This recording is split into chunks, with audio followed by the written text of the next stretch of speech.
প্রিয়া বাসর ঘরে বসে আছে, ফোনে ওর বয়ফ্রেন্ডের সাথে কথা বলছে। শোনো, তুমি বাড়ির আশেপাশেই থেকো। এর মাঝে মুন্না দরজা খুলতেই দেখতে পেলেন নতুন বউ কার সাথে যেন ফোনে কথা বলছে। মুন্না কোনো শব্দ না করে দরজার পাশে দাঁড়িয়ে রইলেন, নতুন বউ কি বলে শোনার জন্য। প্রিয়া ওর বয়ফ্রেন্ডকে বলতে লাগলেন, আমি দুধের সাথে ঘুমের ওষুধ মিশিয়ে ওকে খাইয়ে টাকা পয়সা সোনাদানা যা কিছু আছে সবকিছু নিয়ে তোমার সাথে পালিয়ে যাব। এই কথা বলে প্রিয়া কল কেটে দিয়ে দুধের গ্লাস হাতে নিলেন। মুন্না নতুন বউয়ের এমন কথা শুনে অবাক হয়ে দাঁড়িয়ে রইল। মুন্নার পায়ের নিচের মাটি যেন সরে যাচ্ছে, কি করবে বুঝে উঠতে পারছে না। তবুও দাঁড়িয়ে রইলেন শেষ পর্যন্ত কি হয় দেখার জন্য। প্রিয়া কোমর থেকে ঘুমের ওষুধ বের করে দুধের সাথে ভালো করে মিশিয়ে নিলেন। মুন্না এসব দেখে আর স্থির না থেকে চুপি চুপি বাইরে চলে গেল। প্রিয়া বউ সেজে বাসর ঘরে বসে আছে।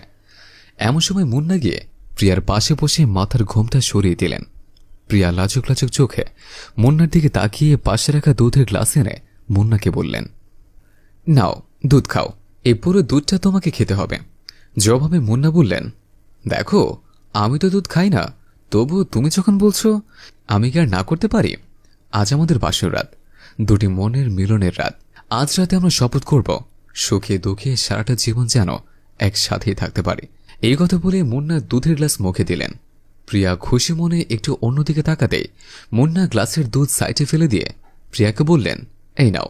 পুরো দুধ এক ঢোকে মেরে দিয়েছে। সব দুধ মুন্না খেয়ে ফেলেছে দেখে প্রিয়া খুশি মনে দুধের গ্লাস নিয়ে পাশে রেখে দিলেন। মুন্না প্রিয়াকে বলতে লাগলেন, আমার মাথাটা কেমন যেন ঘোরাচ্ছে, আমি আর বসে থাকতে পারছি না, মনে হচ্ছে আমি যেন ঘুমিয়ে পড়ে যাচ্ছে।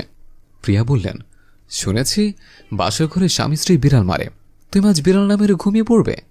জবাবে মুন্না বললেন, আমার মনে হচ্ছে বিড়াল মারার ক্ষমতা আমার আর এখন নেই, বিড়াল আমাকে মেরে দিচ্ছে। তুমি কিছু মনে করো না, বিড়াল না হয় আগামীকাল মারব, এখন আমাকে একটু ঘুমাতে দাও। প্রিয়া মুন্নাকে ধরে পাশে শুয়ে দিয়ে বসে বসে চিন্তা করতে লাগলেন, দুধ খাওয়ার সাথে সাথে এইভাবে ঘুমিয়ে পড়বে আমি কল্পনা করতে পারিনি। এসব কথা ভেবে মুন্নাকে টাকাটাকি করতে লাগলেন। মুন্না প্রিয়ার কথায় সাড়া দিচ্ছে না। প্রিয়া ভাবলেন ও ঘুমিয়ে গিয়েছে। পাশ থেকে মোবাইলটা নিয়ে ওর বয়ফ্রেন্ডকে কল দিয়ে বললেন, তাড়াতাড়ি রুমে আসো, ও ঘুমিয়ে পড়েছে। এর মাঝে প্রিয়ার বয়ফ্রেন্ড শুভ ঘরে প্রবেশ করল। প্রিয়া শুভকে খাটের পাশে বসিয়ে ওখান থেকে চলে আসলেন। প্রিয়া ওয়ার্ড্রোবের কাছে এসে ওয়ার্ড্রোব খুলে 3 লক্ষ টাকা কিছু গহনা নিয়ে ওয়ার্ড্রোব লক করে ওখান থেকে চলে আসলেন। এদিকে শুভ তখনও খাটের পাশে বসে আছে। প্রিয়া শুভর কাছে এসে বললেন, তাড়াতাড়ি চলো, আমাদের এখনই পালিয়ে যেতে হবে। দাঁড়াও, কোথায় যাচ্ছ? বয়ফ্রেন্ডের সাথে পালিয়ে যাচ্ছ? এতে আমার কোনো আপত্তি নেই, তবে যে টাকা আর গহনাগুলো নিয়ে যাচ্ছ এগুলো অন্তত রেখে যাও। প্রিয়া ভয়ে ভয়ে মুন্নাকে বললেন, এ কি, তুমি কি ঘুমাওনি? জবাবে মুন্না বললেন, আমি তোমার সব অপকর্মের কথা আগে জেনেছি, আমি শুধু নিজের চোখে দেখতে চেয়েছিলাম তুমি কতটা নীচ ও জঘন্য। লজ্জা করে না বাসর ঘরে নিজের বিবাহিত স্বামীকে ঘুমের ওষুধ খাইয়ে তার বাসায় চুরি করে বয়ফ্রেন্ডের সাথে পালিয়ে যাচ্ছ? তুমি কি একবার ভেবে দেখেছ আমার ফ্যামিলি তোমাকে পছন্দ করে এই বাড়িতে বউ করে নিয়ে এসেছে?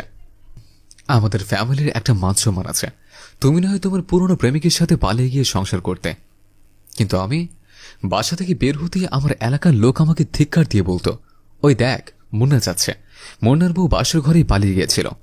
আমি কি করে মুখ মানুষকে দেখাতাম বলতে পারো? মুন্নার কথা শুনে প্রিয়া বললেন, মুন্না দেখো আমার ভুল হয়ে গেছে, তুমি আমায় ক্ষমা করে দাও, আমি এক্ষুনি শুভকে বিদায় দিয়ে দিচ্ছি। মুন্না বললেন, শুভকে তোর বিদায় করতে হবে না, আমি তোদের দুজনকে বিদায় করে দিচ্ছি।